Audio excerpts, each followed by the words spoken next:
내가 만국을 모아 데리고 여호사밧 골짜기에 내려가서 내 백성 곧 내 기업인 이스라엘을 위하여 거기에서 그들을 심문하리니 이는 그들이 이스라엘을 나라들 가운데에 흩어버리고 나의 땅을 나누었음이며 또 제비 뽑아 내 백성을 끌어가서 소년을 기생과 바꾸며 소녀를 술과 바꾸어 마셨음이니라.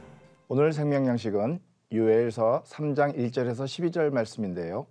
세 장으로 이루어진 요엘서 전체를 관통하는 핵심 키워드는 여호와의 날입니다. 여호와의 날은 흔히 심판의 날이라고 일컬어집니다. 하지만 동시에 회복과 구원의 날이기도 하죠. 모든 열방들이 하나님 앞에 심판을 받는 날이자 하나님께로 돌아온 백성들을 위한 구원과 회복의 날인 것입니다. 이 가운데 오늘 본문은 그날에 있을 열방에 대한 심판을 선포하고 있고, 오늘 본문 이후, 그러니까 16절 이후에서는 그날에 여호와께서 하나님의 백성들에게 주실 복을 선포하고 있습니다. 자, 그럼 그날에 있을 심판에 대해 오늘 본문이 어떻게 말하고 있는지 조금 길지만 함께 보시죠. 보라, 그날 곧 내가 유다와 예루살렘 가운데에서 사로잡힌 자를 돌아오게 할 그때에 내가 만국을 모아 데리고 여호사밧 골짜기에 내려가서 내 백성 곧 내 기업인 이스라엘을 위하여 거기에서 그들을 심문하리니 이는 그들이 이스라엘을 나라들 가운데에 흩어버리고 나의 땅을 나누었음이며 또 제비 뽑아 내 백성을 끌어가서 소년을 기생과 바꾸며 소녀를 술과 바꾸어 마셨음이니라. 두로와 시돈과 블레셋 사방아, 너희가 나와 무슨 상관이 있느냐? 너희가 내게 보복하겠느냐?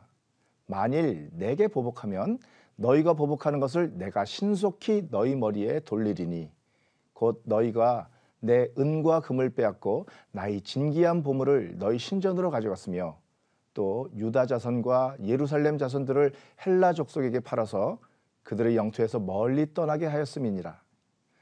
보라, 내가 그들을 너희가 팔아 이르게 한 곳에서 일으켜 나오게 하고 너희가 행한 것을 너희 머리에 돌려서 너희 자녀를 유다 자손의 손에 팔리니 그들은 다시 먼 나라 스바 사람에게 팔리라. 여호와께서 말씀하셨느니라. 너희는 모든 민족에게 이렇게 널리 선포할지어다. 너희는 전쟁을 준비하고 용사를 격려하고 병사로 다 가까이 나와서 올라오게 할지어다. 너희는 보습을 쳐서 칼을 만들지어다. 낫을 쳐서 창을 만들지어다. 약한 자도 이르기를 나는 강하다 할지어다. 사면의 민족들아, 너희는 속히 와서 모일지어다. 여호와여, 주의 용사들로 그리로 내려오게 하옵소서. 민족들은 일어나서 여호사밧 골짜기로 올라올지어다. 내가 거기에 앉아서 사면의 민족들을 다 심판하리로다. 자, 어떻습니까?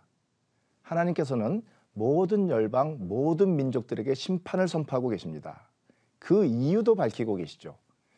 하나님의 전을 치장하던 것으로 우상의 전을 꾸미고 하나님께서 이스라엘에게 주신 땅을 자기들이 임의로 나누어 가졌고 하나님의 백성인 이스라엘을 이방 나라의 노예로 팔아넘겨 흩어지게 했으며 그 소년과 소녀들을 마치 물건처럼 팔아넘겨 자신들의 향락을 위한 값을 치렀다는 것입니다. 한마디로 이들은 하나님의 백성들과 그들의 소유물을 함부로 대함으로써 사실상 하나님을 함부로 대했다는 것입니다. 그래서 이들을 심판하시겠다고 하십니다. 그런데 구체적으로 어떤 심판일까요? 우리는 흔히 심판이라고 하면 얼핏 계시록에 나오는 불못이나 무저갱 아니면 지옥에 던져지는 것을 생각하기 쉽죠. 하지만 적어도 오늘 본문에서 언급되는 심판은 7절에서 말하는 것처럼 너희가 행한 것을 너희 머리에 돌려서 너희 자손들이 팔려나가도록 하시겠다는 것입니다. 한마디로 행한 대로 갚아주겠다는 것이죠. 그러면서 하나님께서는 심판받을 자들을 향해 전쟁을 준비하고 나오라 하십니다. 보습을 쳐서 칼을, 낫을 쳐서 창을 만들라고 하십니다. 보습과 낫은 농기구죠. 바로 평화의 때를 상징합니다. 이에 비해 칼과 창은 전쟁 도구입니다. 싸움의 때를 말하죠. 그러니 이 말씀은 마치 열방들아, 너희가 너희 힘을 의지하여 평안히 지내던 때는 이제 끝났다. 너희가 칼과 창을 들고 이스라엘을 굴복시켰던 것처럼 이제 다시 전열을 가다듬고 나오라. 나 여호와가 너희와 싸우리라. 이제 전쟁의 때이다, 심판의 때이다 라고 말씀하시는 것 같습니다. 그런데요, 누가 감히 하나님과 싸우기 위해 무장을 하고 나설까요? 질 게 뻔한데 왜 감히 나설까요? 그건 아마 그렇게 해서라도 할 수만 있다면 지키고 싶은 것, 지켜야 할 무엇인가가 있기 때문이 아닐까 싶습니다. 그 무엇보다도 소중한 자기 가족들, 자기 자녀들 말입니다. 재물이나 권세, 지위 따위는 다 내어주고 빼앗겨도 무방하지만 자기 자녀, 자기 가족들이 해를 당하는 것은 그냥 보고만 있을 수는 없지 않겠습니까? 그러니 아무 소용없는 줄 알면서도, 계란으로 바위치기인 줄 알면서도 비장한 각오로 무장을 하고 최후의 저항에 나서려는 것 아닐까요? 그러면서 열방들은 자신들의 자녀를 팔려가게 하시는 하나님의 심판이 부당하다고 울부짖을 수 있습니다. 뭔가 노여우면 자신들을 벌할 것이지 가족들이나 자녀들까지 유린하는 건 너무하지 않느냐고 하소연할 수 있는 거죠.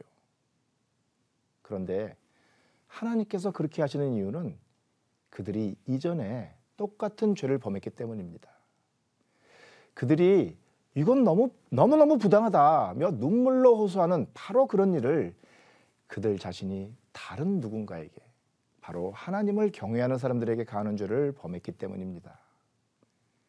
그래서 하나님께서는 바로 그들의 행위대로 갚으시는 것입니다. 여러분, 우리는 어떻습니까? 그 누구도 피할 수 없는 여호와의 날이 우리에게는 과연 심판의 날이 아니라 회복과 구원의 날일 수 있을까요? 그렇기를 기대할 수 있기 위해서는 성경 말씀대로 우리가 대접받기를 원하는 대로 남들을 대접하기 위해 최선을 다해야 할 것입니다. 나에게 죄 지은 자를 내가 용서해 주었으니 내 죄도 용서해 달라는 주기도문의 한 구절이 내 일상의 순간들을 내어놓고 드리는 삶의 기도일 수 있어야 할 것입니다.